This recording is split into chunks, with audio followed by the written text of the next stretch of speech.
രാജ്യത്തിന് മാതൃകയായ പുനരധിവാസ പദ്ധതിയാകും മുണ്ടക്കൈക്കും ചൂരൽമലയ്ക്കും വേണ്ടി ഉണ്ടാവുക എന്നാണ് സർക്കാർ പ്രഖ്യാപിച്ചിരുന്നത്. 5 കൊല്ലം മുമ്പ് പുത്തുമലയിലുണ്ടായ ദുരന്തത്തെ തുടർന്ന് 52 കുടുംബങ്ങളെ അവതരിപ്പിച്ച ഒരു സ്ഥലമുണ്ട് പൂത്തക്കൊല്ലി. ഇവിടെ പുനരധിവസിപ്പിച്ച മനുഷ്യർ ഇപ്പോൾ തൃപ്തരാണ്. നമ്മൾ അന്വേഷിക്കുകയാണ്. ഈ പൂത്തക്കൊല്ലിയിൽ നിന്ന് സുർജിത്ത് അയ്യപ്പത്തെ തത്സമയം ചേരുന്നു. സുർജിത്ത്, പൂത്തക്കൊല്ലിക്കാരെന്താ പറയുന്നത്? Good morning. Good morning S K N. ഞാൻ നിൽക്കുന്ന സ്ഥലം പൂത്തക്കൊല്ലി എന്ന് പറയുന്ന സ്ഥലമാണ്. 2019-ലുണ്ടായ 17 പേരുടെ ജീവൻ അപഹരിച്ച പുത്തുമല ദുരന്തമാണ് ഈ ചൂരൽമലയ്ക്ക് മുമ്പ് ഉണ്ടായ ഏറ്റവും വലിയ ഉരുൾപൊട്ടൽ ദുരന്തം വയനാടിനെ സംബന്ധിച്ചിടത്തോളം. ഇവിടെ ആളുകളെ പുനരധിവസിപ്പിച്ചത് ഒരു പ്രത്യേക പദ്ധതി തയ്യാറാക്കി സർക്കാരും സന്നദ്ധ സംഘടനകളും വീട് നിർമ്മിച്ചു നൽകി. അത്തരത്തിലുള്ള വീട് 52ഓളം കുടുംബങ്ങളെയാണ് ഇവിടേക്ക് പൂത്തക്കൊല്ലിയിലേക്ക് പറിച്ചു നട്ടത്. സ്വാഭാവികമായും അവരുടെ അവസ്ഥ എന്താണ്? അവർ തൃപ്തരാണോ ഈ പുനരധിവാസം? കാരണം ഈ ചൂരൽമല മുണ്ടക്കൈ വിഷയവുമായി ബന്ധപ്പെട്ട് മാതൃകാപരമായ പുനരധിവാസ പദ്ധതിയാകും ഉണ്ടാവുക എന്നുള്ളതാണ് സർക്കാർ പറയുന്നത്. സ്വാഭാവികമായും സർക്കാർ ഇങ്ങനെ പറയുമ്പോൾ അതിനകത്ത് നേരത്തെ പുനരധിവസിപ്പിച്ച ആളുകളുടെ അവസ്ഥ എന്താണ്? അവർ തൃപ്തിയുള്ള ആളുകളാണോ? എന്താണ് അവരുടെ വീടുകളുടെ സ്ഥിതി? അതാണ് നമ്മൾ അന്വേഷിക്കുന്നത്. എവിടെ? പുത്തുമലയായിരുന്നു. എത്രത്തോളം തൃപ്തിയുണ്ട് നിങ്ങളെ സംബന്ധിച്ചെന്ന് പറഞ്ഞാൽ ഞങ്ങൾക്ക് ചോർന്നിട്ട് നിൽക്കാൻ വയ്യ. അതാണ് ആകെ ചോദ്യമാണ്. എപ്പോഴാണ് പൊളിഞ്ഞടി മുഖ അറിയില്ല. പിന്നെ വൈദ്യുതി ആണെങ്കിൽ കുട്ടികളൊന്നും തൊടാൻ വയ്യ. എപ്പോഴും ഇരട്ടടച്ചും കൊണ്ട് മഴ കണ്ട് പെയ്തെടുത്തുള്ളി പുറത്തേക്ക് പോകണില്ല. പ്ലാസ്റ്റിക് 3 വാർപ്പായിട്ടാലും ചോർച്ച നിൽക്കണില്ല.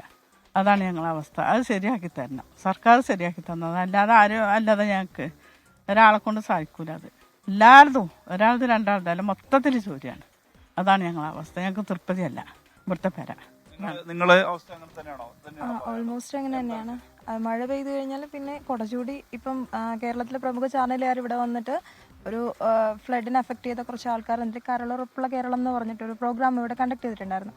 അപ്പം ഞങ്ങൾ എല്ലാവരും ഈച്ച് ആൻഡ് എവരി വൺ എല്ലാവരും പറഞ്ഞിട്ടുണ്ടായിരുന്നു ഞങ്ങളുടെ അവസ്ഥ ഇങ്ങനെയാണെന്നുള്ളത്. അപ്പം ഞങ്ങളുടെ പ്രതീക്ഷ എന്ന് പറഞ്ഞു കഴിഞ്ഞാൽ ഒരു ചാനലുകാർ വന്ന് ചെയ്യുമ്പോൾ ഞങ്ങൾക്ക് അതിന് എന്തെങ്കിലും ഒരു ബെനിഫിറ്റ് കേരള സർക്കാരിൽ നിന്ന് കിട്ടും എന്നുള്ളവരാണ്.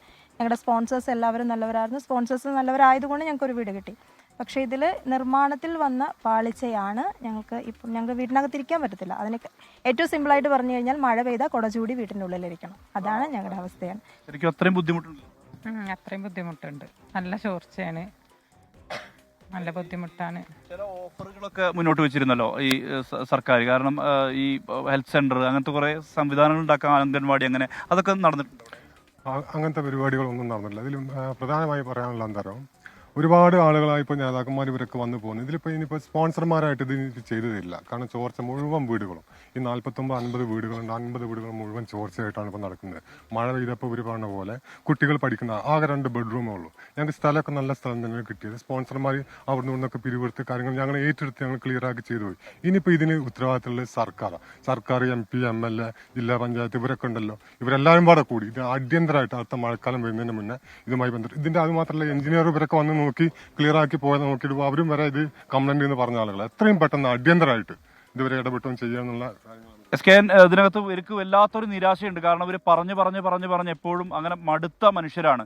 സർക്കാർ ഇതൊന്ന് കാണണം. കാരണം നേരത്തെ പുനരധിവസിപ്പിച്ച കേന്ദ്രമാണിത്.